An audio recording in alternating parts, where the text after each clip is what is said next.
Bismillahirrahmanirrahim. Assalamualaikum warahmatullahi wabarakatuh.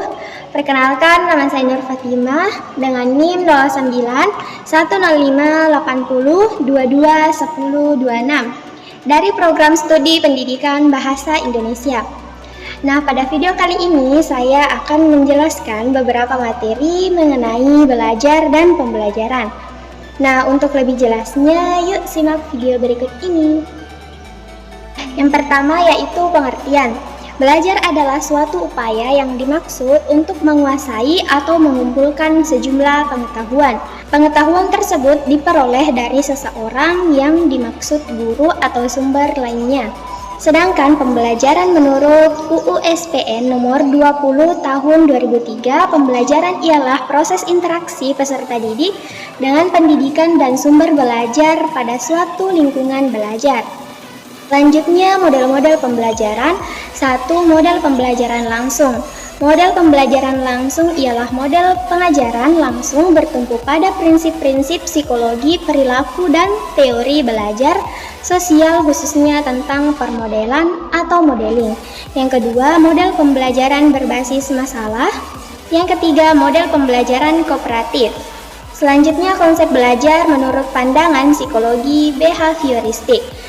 Belajar ialah perubahan tingkah laku sebagai akibat dari adanya interaksi antara stimulus dan respon. Selanjutnya, teori belajar kognitif, yaitu belajar terdiri atas stimulus respon yang sederhana tanpa adanya pengulangan ide atau proses berpikir.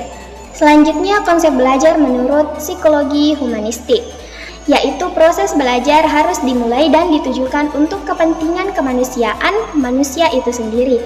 Oleh karena itu, teori belajar ini bersifat lebih abstrak dan lebih mendekati bidang kajian filsafat, teori kepribadian, dan teori psikoterapi. Selanjutnya yaitu teori belajar sibernik. Teori belajar yang paling baru dari semua teori belajar yang kita kenal adalah teori sibernik. Teori ini berkembang sejalan dengan perkembangan teknologi dan ilmu informasi. Menurut teori ini, belajar ialah pengelolaan informasi. Selanjutnya, prinsip belajar, jenis-jenis belajar, dan ciri-ciri belajar.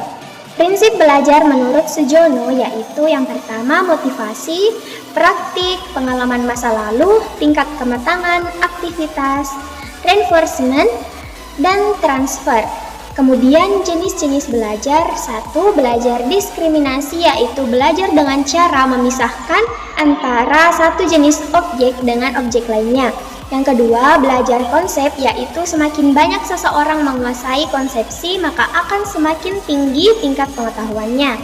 Yang ketiga, belajar prinsip, merupakan hubungan antara beberapa konsepsi yang mempunyai pengertian tertentu. Yang keempat, belajar pemecahan masalah, yaitu penggunaan beberapa prinsip yang dapat memberikan pengertian baru. Selanjutnya, ciri-ciri belajar yaitu belajar bukan kematangan. Belajar tidak sama dengan perubahan fisik dan mental. Terakhir, hasil belajar relatif menetap dan tidak berubah-ubah. Selanjutnya, tujuan belajar dan unsur-unsur dinamis dalam belajar. Adapun tujuan belajar yaitu yang pertama, agar ia mempunyai target tertentu setelah mempelajari sesuatu. Yang kedua, agar mempunyai arah dalam beraktivitas belajar. Ketiga, agar ia dapat menilai seberapa target belajar telah ia capai dan belum. Yang terakhir, agar waktu dan tenaganya tidak tersita untuk kegiatan selain belajar. Selanjutnya, unsur dinamis dalam belajar yaitu yang pertama, motivasi dan upaya memotivasi siswa untuk belajar. Kedua, bahan belajar dan upaya penyediaannya. Ketiga, alat bantu belajar dan upaya penyediaannya. Keempat, suasana belajar dan upaya pengembangannya. Yang terakhir, kondisi subjek belajar dan upaya penyiapan dan peneguhannya. Selanjutnya, faktor-faktor yang mempengaruhi prestasi belajar yaitu 1. Faktor lingkungan sosial. Faktor sosial menyangkut hubungan antara manusia yang terjadi dalam berbagai situasi sosial. Lingkungan sosial seperti para guru, para staf administrasi, dan teman-teman sekelas dapat mempengaruhi semangat belajar seorang siswa.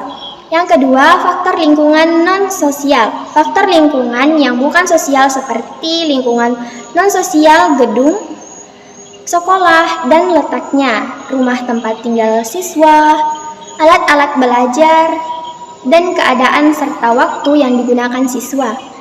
Kemudian faktor internalnya yaitu faktor psikologis, satu faktor fisik, yang yaitu panca indera.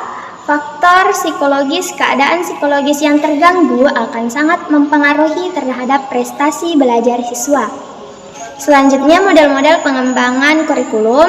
Yang pertama pendekatan garis komando yaitu sistem komando dari atas ke bawah.